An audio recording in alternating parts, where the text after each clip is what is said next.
पिछले एपिसोड में आपने देखा कि प्रोफेसर ओक ऐश को यूनोवा रीजन भेज देते हैं क्योंकि वहाँ पे कोई मिस्टीरियस पोकेमोन बहुत ज्यादा तबाही मचा रहा होता है।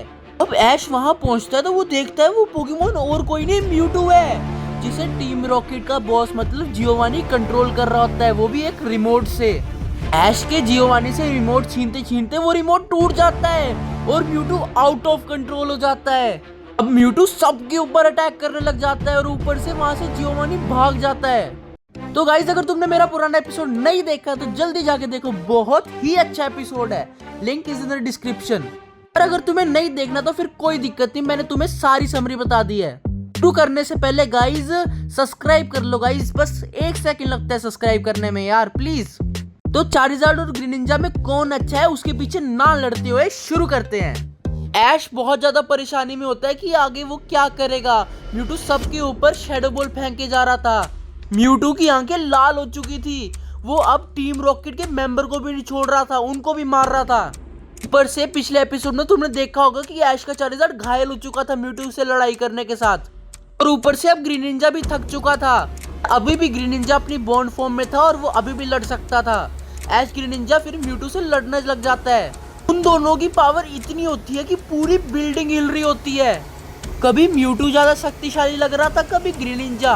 सारे टीम रॉकेट के मेंबर हैरान हो चुके थे ऐश ग्रीनिंजा की पावर को देख के, पर धीरे धीरे ग्रीनिंजा भी थकने लग गया था। ऐश को पता था कि ग्रीनिंजा ज्यादा देर तक टिक नहीं सकता, क्योंकि ग्रीनिंजा को जब पकड़ लिया था तब वो भी थक चुका था बहुत बुरी तरह। ऐश को कुछ जल्दी सोचना पड़ेगा वरना म्यूटू पूरे यूनोवा को डिस्ट्रॉय करके रख देगा। ऐश सोच ही रहा होता है वो क्या करेगा, वैसे ही ऐश और ग्रीनिंजा नीचे गिर जाते हैं, क्योंकि ग्रीनिंजा और नहीं लड़ पा रहा था, वो थक चुका था बुरी तरह। ऐश इसलिए गिरता है क्योंकि ग्रीनिंजा अपनी बॉन्ड फॉर्म में होता है। वैसे ही म्यूटू को देख के सब डर जाते हैं। उसने आज तक का सबसे बड़ा शैडो बॉल बना दिया था और वो उसने ग्रीनिंजा के ऊपर फेंकने के लिए बनाया था, और उसके बाद म्यूटू ने वो शैडो बॉल ग्रीनिंजा के ऊपर फेंक दिया। ऐसे ही ऐश ग्रीनिंजा के आगे आ जाता है और बोलता है कि मेरे होते हुए ग्रीनिंजा तुम्हें कुछ नहीं हो सकता। अब वो बड़ा शैडो बॉल ऐश की तरफ भी आ रहा था। जैसे ही वो शैडो बॉल ऐश के पास पहुंचने वाला होता है और उससे टकराने वाला होता है, वैसे ही बहुत बड़ा धमाका होता है और वो शैडो बॉल गायब हो जाता है, जिसको देख के ऐश और ग्रीनिंजा हैरान हो जाते हैं। फिर जैसे ही धुआं हटता है हमें पता चलता है ऐश और ग्रीनिंजा को और किसी ने नहीं, म्यू ने बचाया है। म्यू को देख के सारे हैरान हो जाते हैं, बिकॉज ये एक बहुत रेयर लेजेंडरी पोकेमोन है जिसको देखना बहुत मुश्किल है। ऐश म्यू को देख के हैरान हो जाता है और साथ में खुश भी हो जाता है। अब म्यू और म्यूटू लड़ने लग जाते हैं और अब ये बन जाता है म्यू वर्सेस म्यूटू। पर ऐश सोच रहा होता है कि म्यू को कैसे पता चला कि यहाँ पे हम खतरे में हैं। ऐश थोड़ा सा कंफ्यूज होता है पर खुश भी होता है साथ में। म्यू और म्यूटू जब लड़ रहे थे तो वो एकदम इक्वली स्ट्रॉन्ग लग रहे थे, एक आग तो एक पानी। ऐसा लग रहा था कि बिल्डिंग अब गिर ही जाएगी, इतनी पावर लग रही थी म्यू और म्यूटू की। ये फाइट चल ही रही होती, वैसे ही वहां से प्रोफेसर ओक आ जाते हैं। ऐश को याद आता है फिर कि प्रोफेसर ओक भी आ रहे थे।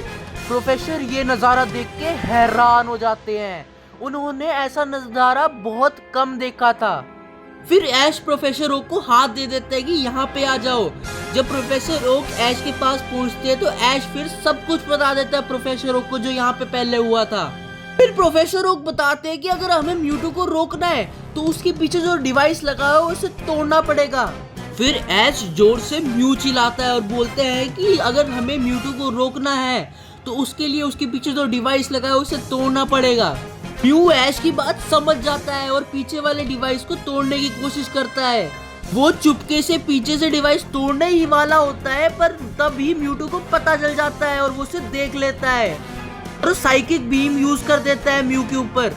इससे म्यू बहुत पीछे जाके गिर जाता है। शुक्र है म्यू के पास साइकिक शील्ड थी जिससे वो बच जाता है। पर वैसे ही म्यूटू के ऊपर ऐश जंप कर देता है पीछे से, जब म्यूटू का ध्यान नहीं होता।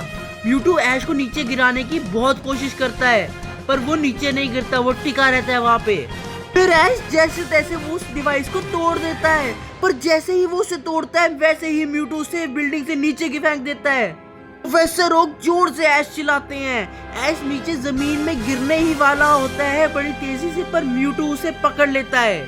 फिर हमें पता चलता है कि म्यूटू का जो डिवाइस टूटा था उसके बाद वो ठीक हो गया है। और उसके बाद ऐश को वो ऊपर ले जाता है बिल्डिंग में। सारे खुश हो जाते हैं कि ऐश ठीक है और म्यूटू ठीक हो गया है। पर उसके बाद म्यूटू सबको थैंक यू बोलता है और बोलता है कि मैं अपना इस्तेमाल फिर से नहीं होने दूंगा। मेरी वजह से दूसरों को बहुत तकलीफ होती है, इसलिए मैं अपने को सूरज में जला दूंगा और वहाँ पे हमेशा के लिए वहाँ पे रहूंगा, इससे मेरी शक्ति का गलत इस्तेमाल ना हो।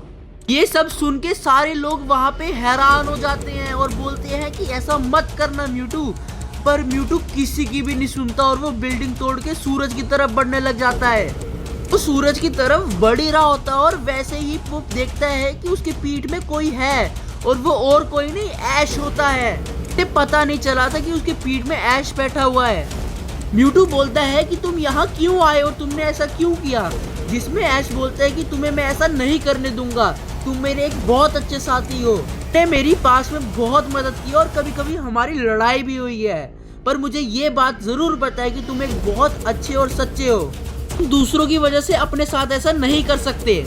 फिर ऐश बोलता है कि तुम मेरे साथ चल पड़ो मेरी पोकेमॉन जर्नी में, वहाँ पे हम हर एक चीज को हैंडल करेंगे और मिलकर मुकाबला करेंगे। ऐश की बात को सुनकर म्यूटू बोलता है कि ऐसा फिर हुआ तो तुम्हें नुकसान हो सकता है, पर ऐश बोलता है कि हम हर एक मुश्किल को मिलकर सामना करेंगे। म्यूटू ऐश की बात सुनकर खुश हो जाता है और उसे थैंक यू बोलता है। वैसे ही ऐश अपना पोकेबॉल आगे करता है और म्यूटू उसका बटन दबा देता है और वो अंदर चला जाता है। प्रोफेसर ओक भी वहाँ पे आगे हुए होते हैं और वो ये नजारा देख के हैरान हो जाते हैं। जी हाँ गाइज, ऐश का फोर्थ पोकेमॉन और कोई नहीं म्यूटू है। अब उसे 2 और पोकेमॉन चाहिए टोबियास, मतलब पोकेमॉन चैंपियन से लड़ने के लिए, जिससे वो पोकेमॉन मास्टर के साथ लड़ सके। तो गाइज अगले एपिसोड में क्या होगा और म्यू को कैसे पता चला कि वहाँ पे आना है, सब कुछ जानने के लिए मेरे चैनल को सब्सक्राइब कर लो जल्दी से प्लीज। अब मिलते हैं 6th एपिसोड में, तब तक के लिए बाय बाय।